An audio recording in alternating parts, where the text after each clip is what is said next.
Welcome everybody, and in this video I'm going to be talking about walk and shoot photography. So when you're out and about trying to photograph wildlife, what are the best settings to increase your opportunities of getting images. I'm going to give you some tips and techniques, and I'm going to show you the settings I personally use as well. I'm going to mention equipment briefly because if you're walking around then you really need something that's light enough to carry, to hand hold. So if it's a really heavy big lens, you're just not going to want to carry it around, trust me, you're not even going to want to bother, it will put you off.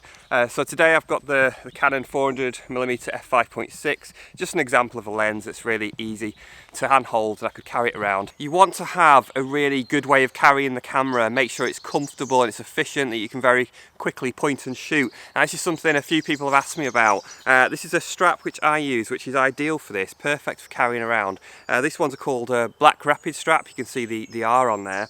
And what it does, it actually, so you kind of attach it to the lens. So on the lens foot there, you actually attach this strap directly onto that, and then it kind of hangs down by your hip. I have it by my right hip, as I suppose most people would, and then I can just, as soon as I see something, I can very quickly kind of throw it up like that, and it just works brilliantly. And it also, I find it distributes the weight really nice. What you don't want to do is have the camera attached. You don't want to have it around your neck, because it's not good for your neck, it's going to be uncomfortable. Also, it's probably not going to be as good for the camera. You don't want the weight on the camera, it's better to have the weight on the lens. And yeah, I love it. With this kind of opportunistic photography, to my mind, it's best to kind of set the camera up as if you're expecting some kind of action. And the reason for that is, if you're walking around and you don't know what to expect, if an animal runs across in front of you or a bird flies past, then you want to be able to react really quickly to get the camera on there, focus and fire. You're not going to have time to think about the settings. Now, if the subject's then stopped and you find yourself having a bit more time, you can slow down, you can change the settings that you wouldn't necessarily need for fast moving subjects. So I think it's better to set it up in that way. Personally, I just set the camera up as if I was pretty much going to be photographing birds in flight. So the first thing I'm going to look at is the autofocus and the frame rate. So I'm going to put this onto a continuous autofocus, which is called servo on Canon. So on other cameras it's probably CAF for continuous, might have another name. That's basically the tracking focus that's gonna keep anything moving in focus. And then I'm also going to go to the frame rate. Definitely don't want it on single. Could have it on low speed or high speed. I'd probably have a fairly high speed continuous, and that means I'm going to be able to fire off lots of shots in a sequence.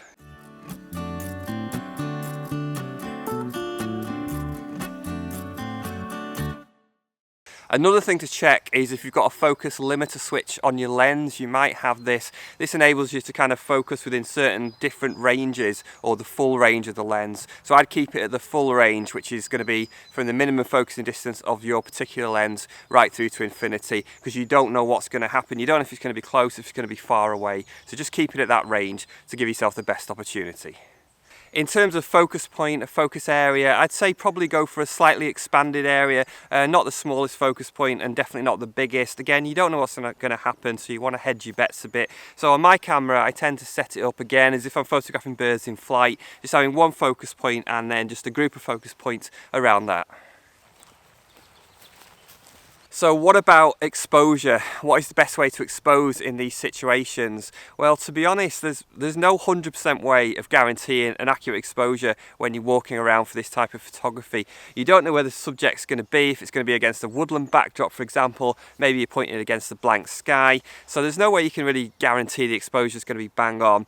There's a few things I would say. The first is, I think it's better to use like an evaluative exposure meter. That's what I do these days all the time. So it might be called matrix, maybe what's the other one, multi-metering, multi-segment, something like that. So where it kind of takes everything into account. I'm not a big fan of spot metering. The reason being, I think if you're trying to follow something and you don't keep up with it, and then the exposure can change wildly. So I much prefer the evaluative exposure. The two main things you want to have when you're walking around for photography is a fast shutter speed and a wide aperture. And the wide aperture is actually going to help you keep a fast shutter speed as well. So your exposure mode, you can either use manual with automatic ISO, which I think works really well most of the time. I might use that occasionally. So you'd select the aperture and the shutter speed you want, and then the ISO, you don't worry about that. The camera looks after the ISO and changes that depending on the lighting. And then the other option, the one that I prefer to do, is aperture priority AV. And then if it's more inconsistent light, so if it's the end of the day like we're getting to now, or particularly misty conditions like sunrise and sunset, I'll actually select automatic ISO, and I find it works better there. Let the ISO fluctuate depending on the lighting, it's more inconsistent.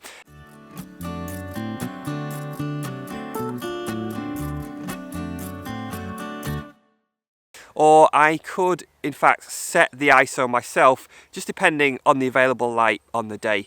If it's really consistent, bright blue sky in the middle of the afternoon for example, then I know the light's not going to change if there's no clouds around. If I think it's consistent, I would just select the ISO myself manually, probably 400 or 800. And kind of the opposite of that, if it was a very dull overcast day, then I'd select the ISO and I'd probably pick around ISO 1600. So there's always different ways you can do it. If you haven't tried them, experiment with those different options. In terms of exposure compensation, I'd probably leave it pretty much in the middle, wouldn't touch it. I'd leave it on 0. One of the times I probably would alter it is if it was an overcast day with like a white sky and lots of water around for example, then I might add a bit of overexposure, maybe plus 2/3, because the likelihood is wherever I'm pointing it's probably going to be slightly light in the background. So in that situation, maybe a little bit of overexposure. Bit of a change of scenery because I didn't finish the video in the same day, which is not that unusual.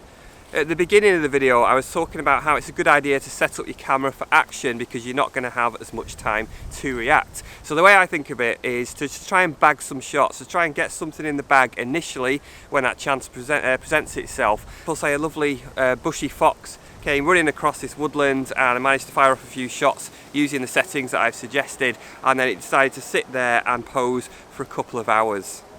It's not going to happen, is it?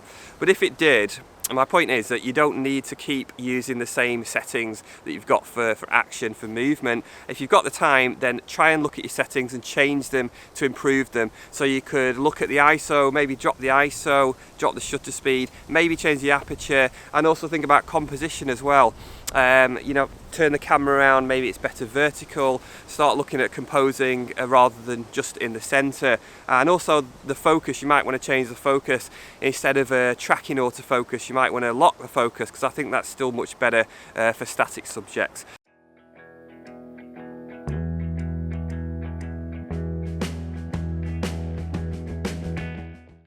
And I nearly forgot as well, look for any camera support. So initially you'll probably be hand holding. If you've got the time, look for any support, anything nearby, whether it's a fence, a tree for example. I'm just going to go to this tree.